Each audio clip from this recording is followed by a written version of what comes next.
Hi, this is Gary with MACMOST.com. Let me show you how to use the new Web Apps feature in Safari on your Mac, including lots of tips that are hard to find on your own.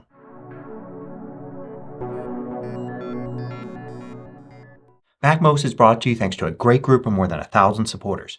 Go to MacMost.com/Patreon. There you could read more about it, join us, and get exclusive content and course discounts. So a new feature in macOS Sonoma is the ability to create web apps from web pages in Safari. Web apps are like browsers that only browse one website. So instead of going to Safari, then using a bookmark to go to a site that you use every day, you can simply launch an app that's the name of that site and it will take you directly to that site. And all the app does is allows you to browse on that website. You create these by starting off in Safari. So let's start with a very simple example of a website you don't even log into. Here's Wikipedia, and let's say I want to create a Wikipedia web app. Now, first thing I want to do is I want to go to a web page where it makes sense for me to start. This page here probably isn't ideal because I already know what language I want to use. So let's use the front page here for English in Wikipedia. So from this page here I'm going to go to the File menu and then look for Add to Dock. So this is the menu item for creating web apps. If I select it, it's going to come up with this screen here, which gives me the chance to change the name of the site. In this case I definitely want to do that. This is way too long. So I'm going to get rid of everything after the word Wikipedia. I could also alter the URL for it, but this is exactly where I want the web app to start, so I'm good. And then it's going to pick an icon based either on the name of the website or if the website has provided an icon for this kind of thing. I'll show you how to customize this later on. For now I'm going to click Add and that's it. I've created the web app. So where is it? Well, let's quit Safari first and then of course look in the dock because it says after all Add to Dock. Now let's try it by clicking on it. And you can see it launches an app and the app has the name that we chose for it. So just Wikipedia. We can see very minimal menu items here and it looks like we're browsing the web page. But notice carefully at the top you don't see all of the tabs, address bar, or other items.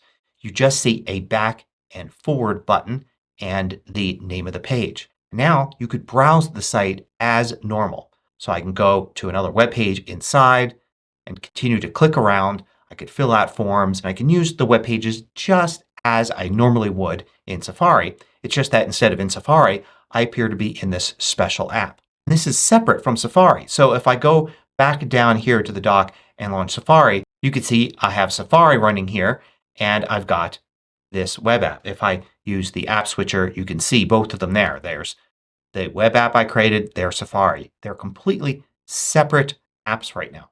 Look through the menus up here, we'll see that in the File menu we only have the ability to open a new window, which will just start on that first page.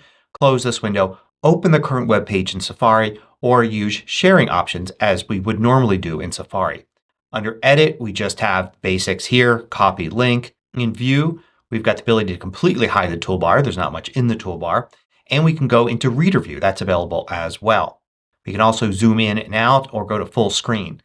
The Go menu just has back and forward or go to the home page for this web app. The Window menu allows us to see if there are multiple windows here, to switch between them. In the App menu we've got Quit and we also have Settings, which we'll look at in a minute. Now let's try it with a website where you log in. So an example would be a social media website. Could be a search engine site like Google. It could be a banking site. It could be shopping, anything that you regularly log into. So I'm going to start here as an example and use the discussions.apple.com site. I'm going to sign in here in Safari. And you can see here I'm logged in. Here's my little icon. If I click on that it shows you my profile. Let's create a web app for this. First let's go to the page on the site where I really want to start. This welcome page is really nice, but it would be nicer if I started on the Browse page. This will show me the different sections that I follow and the latest things that have been posted there. So let's have it start here. I'm going to go to File and then Add to Dock. See here how this site does provide an icon to use and I can alter the name. So let's call this Apple Discussions and this will be the starting location. I'll click Add. Now let's quit Safari and let's launch this app through the dock. Here it is. So notice how it takes me right to that page to start with, and I'm logged in. One of the neat things it does is if you create the web app while logged into the site, it will take the cookies and the website data from Safari and start the web app with that information. So you'll already be logged in, providing the site uses standard login techniques. So in this case I'm already logged in here. Now it's important to note that the cookies and website data are separate for each web app and separate from Safari. So if I go to Safari here, and let's say here I'm logged out. So you can see I've got the sign in button. I'm definitely logged out. And then I look at the Apple Discussions app that I created. You can see that I'm logged in. They're completely separate. As a matter of fact, using a web app is a lot like using a private browsing window, with the exception that when you quit the web app and then launch it again, it remembers all the website data. So you'll still be logged in. But all that information is stored separate from Safari. So for instance, with a site like Google, you could search Google in Safari and not be logged into Google. But you can have a web app for say Gmail where you are logged in and they'd be separate. Just because you're logged in on the web app doesn't mean that you're logged in to Google in Safari. Now that I'm here I can browse around, and as long as I stay within this site I will stay here in the app. However, if I click on a link to an external site it opens up at Safari, but as long as you stay on this site it will continue to open up the pages in this web app. Now you probably noticed though that sometimes you can leave a website. Like in this case I know I'm at discussions.apple.com, but if I go to the Apple homepage here it stays in the web app. That's because websites can indicate when sites are related to them. So in this case apple.com and discussions.apple.com have each indicated that they're related to each other, and so you'll stay within the web app. A lot of websites will do this, and because web apps have been around for a while in third-party browsers there's already a lot of these established relationships out there. But note if I were to go to the bottom of this page here and click on iCloud.com, then that launches Safari because Apple has indicated that iCloud.com and Apple.com are in fact separate things and shouldn't be opened in the same web app. Now the web app itself will remember your settings separate from Safari as well. So for instance if I were to go to View and zoom in or zoom out, it would remember the zoom amount and that would be separate from Safari. If I were to use the reader view it would remember also your history that's stored in the back and forward buttons. In addition there are some settings that you should know about.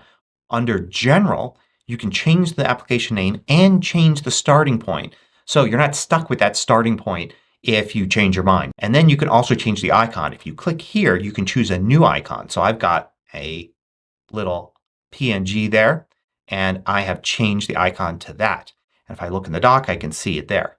I can also choose whether or not navigation controls are shown and whether or not the color of the website, the background color, is used as part of the title bar. Under Privacy I can clear all the website data for this web app, again not affecting Safari. And I can also access privacy and security settings. So things like managing the camera, microphone, screen sharing, and location access for this web app, they are all stored in system settings in privacy and security. So this website hasn't asked for any location service access, microphone access, or anything like that. So I won't find it in the list there because it hasn't asked for it. But if it did, then it would show up here as a separate web app and I could turn it on or off. Now the one thing that might be giving you pause at this point is the fact that you have to have the web app in the dock. But you don't actually. So let's quit the web app here. And I've got it here in the dock. If I control click on it and go to Options and then look Show in Finder, it'll reveal where this really is. It's in my Applications folder, but not my regular Applications folder, as you can guess right away because this is a really small list. Instead if you look here at the path you can see it's in my Home folder, Applications folder, which makes sense because this is an app for this user account on my Mac, not for all user accounts. So it should be in here. But because it's in this Applications folder it means it will appear in Launchpad. And in fact I can find the two web apps right there in Launchpad. So you can use Launchpad to launch it. I can easily just search for it here and launch it that way. You could also use Spotlight to launch it. You can see it comes up there in Spotlight. And since you know where this actual file is, you could move it somewhere else. But I would say that it's probably better to actually create an alias somewhere else.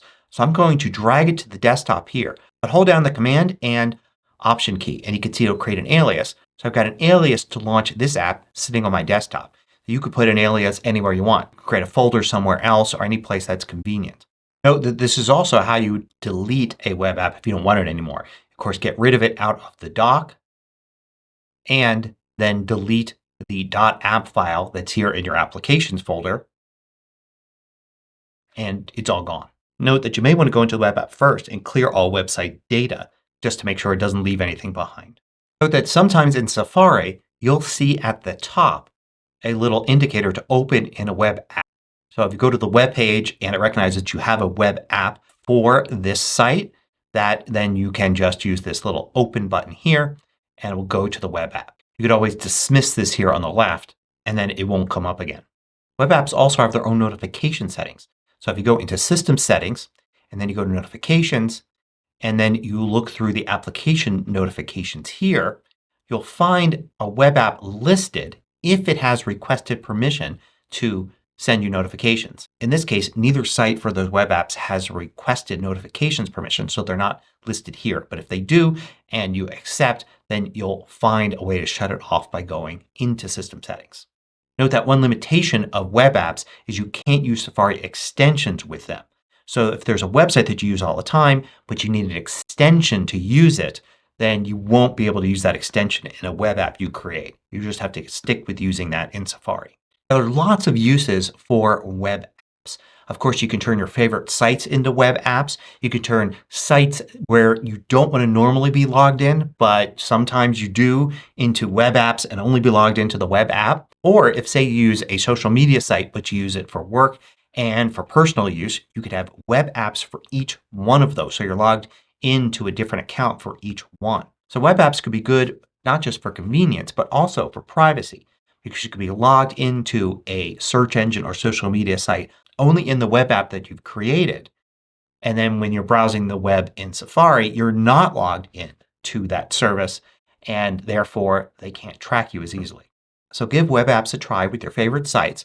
Keep in mind that they're not for everybody. Some people just prefer to browse all of their websites in their regular browser, where others may want to create a whole series of different web apps and use those for the main sites that they work with every day. Hope you found this useful. Thanks for watching. If you liked this video, click the thumbs up button below to let me know. I publish new tutorials each weekday. Hit the subscribe button so you don't miss out.